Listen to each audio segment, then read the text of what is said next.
Hello guys, hello listeners. Myself Rama Sulmani and this is Rama Tutorial Classes provides practical guidance of English spoken and law topics. We are starting the lecture of Indian Penal Code. Either you are law students or common people, विधि कानून या law सबको जानना जरूरी होता है because of daily offences committed in society.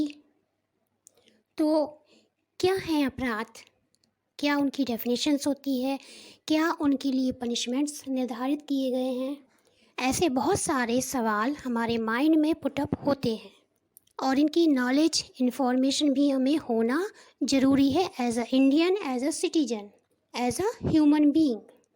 तो हमारी भारतीय दंड संहिता यानी कि इंडियन पेनल कोड, इसमें हम इन सारे अपने सवालों के जवाब ढूंढ सकते हैं।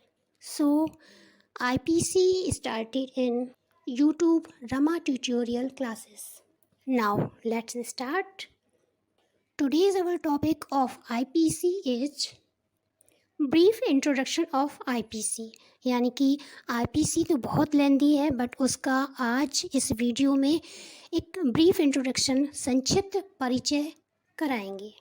शॉर्ट में हम बोलते हैं IPC बट इसका फुल फॉर्म जो होता है वो है इंडियन पेनल कोड, भारतीय दंड संहिता 1860। सपोज़ इंडिया में कोई व्यक्ति जो रह रहा है, यहाँ का नागरिक है, कोई क्राइम कमिटेड करता है तो हमारी इंडियन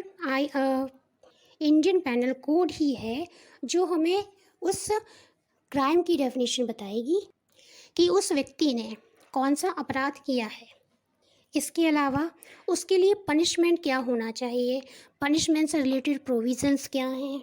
इन शॉर्टली हम ये कह सकते हैं कि कानून, लॉ और उससे कनेक्टेड जो प्रोविज़न्स होते हैं उनकी हमें जानकारी IPC इंडियन पेनल कोड देता है। क्या जुर्म किया गया है, क्या सज़ा दी गई है, इनको जानना है तो IPC हमें जानना बहुत ज़रूरी है।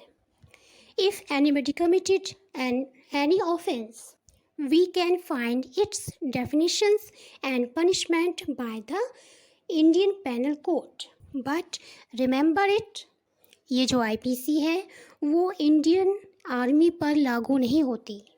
इसके अलावा एक और इम्पॉर्टेंट फैक्ट कि पहले ही IPC जम्मू एवं कश्मीर पर लागू नहीं होती थी, बट जब से आर्टिकल 370 हटा दिया गया है उसके बाद से IPC यानी इंडियन पेनल कोड का जो विस्तार है वो पूरे भारत में है।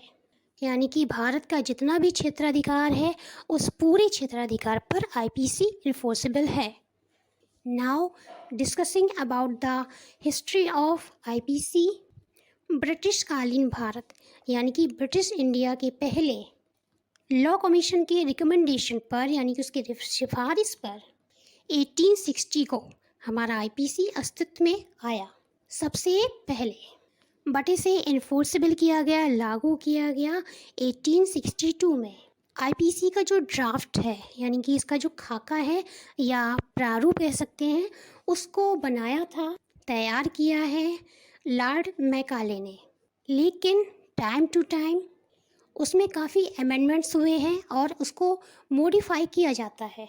देन ये अमेंडमेंट्स और मॉडिफिकेशन का जो काम है वो चलता आया है और आगे भी चलता रहेगा। Now going to understand the objective of IPC। क्यों IPC को बनाया गया, लागू किया गया, इसके क्या उद्देश्य हैं। देखिए, क्या सही है, क्या गलत है, इसको हर व्यक्ति अपने अकॉर्डिंग नहीं सोच सकता, उसका निर्धारण नहीं कर सकता। देन जो सबके लिए गलत होगा या जो सबके लिए सही होगा उसी को हम सही कहेंगे या फिर गलत के मापदंड में रखेंगे। सबके लिए का मतलब होता है पूरी ह्यूमन बीइंग, सोसाइटी हमारा और हमारा कंट्री। तो जो चीज़, जो काम मानव या हमारे समाज या फिर हमारे देश के लिए गलत है उसका निर्धारण करके और उसको परिभाषित करके आईपीसी में, इंडियन पेनल कोड में वर्णित किया गया है। तो सिंपल सा हम ये कह सकते हैं कि objective of Indian penal code का क्या है।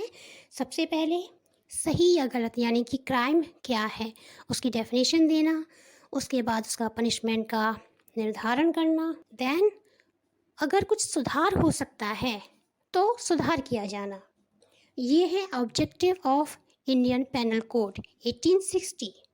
Now comes to next point, important point, that is structure of IPC यानी कि संरचना क्या है हमारी आईपीसी की। हमारी भारतीय दंड संहिता में 23 चैप्टर्स हैं, 511 सेक्शन हैं यानी कि 511 धाराएं हैं। और इसमें पनिशमेंट और डेफिनेशन स्टार्ट करने से भी पहले आईपीसी का परिचय दिया है, व्याख्या की गई है और कुछ अपवाद भी बताए गए हैं जिन पर आईपीसी लागू नहीं होती या नहीं हो सकती। स्ट्रक्चर में हमें मेन कुछ चीज़ें जो हैं ध्यान रखनी है, and that is first of all act number. हाँ, आईपीसी का जो एक्ट नंबर है वो 45 है। अपार्ट फ्रॉम दिस एक्सटेंट इसका, विस्तार इसका पूरी इंडिया है। इसको इनेक्टेड किया गया 6 अक्टूबर 1860 को एंड एसेंटेड किया गया 6 अक्टूबर 1860 को, बट इन्फोर्सिबल हुआ ये 1 जनवरी 1862 को।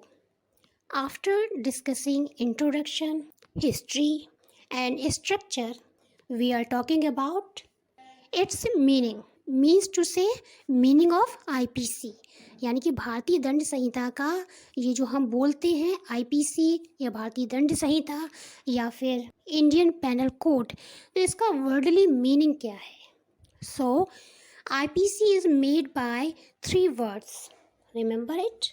पहला जो शब्द है वो है इंडियन। इंडियन का मतलब भारतीय, यानी कि आईपीसी का जो विस्तार है वो कहाँ पर है, कहाँ तक है। इसका विस्तार इंडिया की टेरिटरी पर है, पूरी टेरिटरी पर है, यानी कि पूरा जो भारत का क्षेत्राधिकार है उस पर। Next important word that is penal. Penal को हम यहाँ पनिशमेंट से लगाएंगे, दंड से लगाएंगे। तो ऐसा पनिशमेंट जिसे क्रिमिनल ऑफेंसेस के लिए दिया जाता है। याद रखिए, क्रिमिनल ऑफेंसेस के लिए, ना कि सिविल ऑफेंसेस के लिए। अब क्रिमिनल ऑफेंसेस क्या होते हैं और सिविल ऑफेंसेस क्या होते हैं, इसको हम नेक्स्ट वीडियो में समझेंगे। Then the last important word of IPC is code. Code का मतलब है ऐसे लॉज, ऐसे नियम संग्रह या फिर ऐसी संहिता जो कि अप्लाइड होती है किसी पर्टिकुलर एरिया में। तो जो किसी पर्टिकुलर एरिया में अप्लाइड किए जाते हैं लॉज, उनको हम कोड कहते हैं। तो इंडियन पेनल कोड में 3 वर्ड हैं, इंडियन, पेनल एंड कोड, और तीनों को मैंने एक्सप्लेन किया है। तो after explain of 3 words, the definition जो निकल कर आ रही है वो ये है कि जो इलीगल एक्ट एंड ओमिशन यानी कि अवैध कार्य और लोप, अवैध कार्य और लोप के बारे में जो आपराधिक दायित्व के बारे में हमें बताती है, उसकी व्यवस्था करती है, वो हमारी इंडियन पेनल कोड है।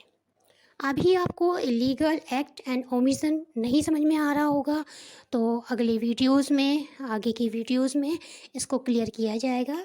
अभी इतना समझिए कि आईपीसी, हमारे जो आईपीसी है वो इलीगल एक्ट एंड ओमिशन यानी कि ऐसे काम और कुछ लोप, उनको डिफाइन करती है, वो हमारी इंडियन पेनल कोड है। नाउ लास्ट इम्पॉर्टेंट फैक्ट और point that is act number 45। IPC जब हम बोलते हैं या सुनेंगे या समझेंगे तो एक उसमें एक्ट है 45, इसके बिना आईपीसी अधूरी है। क्या है ये एक्ट नंबर 45? आईपीसी में एक्ट नंबर 45 के जरिए ही क्राइम्स की डेफिनेशन को इंक्लूडेड किया गया है। तो आईपीसी का एक्ट नंबर 45 ये 1860 को इन्फोर्सेबल किया गया।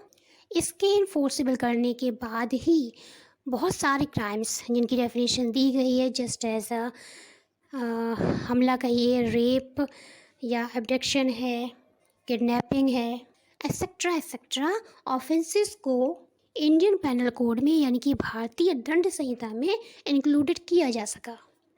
चूँकि जब तक कोई भी कानून लागू नहीं होता है तब तक कोई गलत कार्य भी उसको भी हम अपराध नहीं कह सकते। तो किसी गलत कार्य को अपराध जो घोषित कर सकता है, जो डिक्लेयर कर सकता है, वो है एक्ट नंबर 45। ध्यान रखिए, अगर कोई अपराध, कोई गलत काम यानी कि अपराध, ऑफेंस, क्राइम 1860 को हुआ, happened to in 1860, then we can't declare it as an offense in 1862। यानी को 1861 को अगर कोई अपराध किया गया तो उस कार्य को, उस गलत कार्य को या फिर उस अपराध को हम अपराध नहीं कह सकते 1862 में। क्यों नहीं कह सकते? क्योंकि हमारी आईपीसी तो इन्फोर्सेबल हुई थी 1862 को, और 1861 में कोई कानून नहीं बना था क्राइम से रिलेटेड कोई डेफिनेशन नहीं दी गई थी किसी भी एक्ट में। तो इसलिए ना तो उस काम को हम क्राइम कह सकते हैं और ना ही उसके लिए कोई पनिशमेंट को अलॉटेड किया जा सकता है। आज की इस वीडियो में हमने इंडियन पेनल कोड के ब्रीफ इंट्रोडक्शन को समझा, और इस ब्रीफ इंट्रोडक्शन में यानी कि संक्षिप्त परिचय में और भी चीज़ें इंक्लूडेड हैं, जैसे कि history, objective of IPC and structure and worldly meaning of IPC, and at the last importance of act number 45 of IPC. I hope you got it better and this will be very helpful for the everyone. Next video में हम IPC के आगे के जो contents हैं उनको लेंगे और टॉपिक वाइज, सेक्शन वाइज उनको क्लियर करेंगे। तब तक स्वस्थ रहें, मस्त रहें, और हमारे यानी कि रमा यूट्यूब चैनल को लाइक, शेयर, सब्सक्राइब करना ना भूलें, जहां आपको इजी मेथड में इंग्लिश स्पोकन और लॉ टॉपिक्स क्लियर कराए जाते हैं, समझाए जाते हैं। Till then take care and good bye.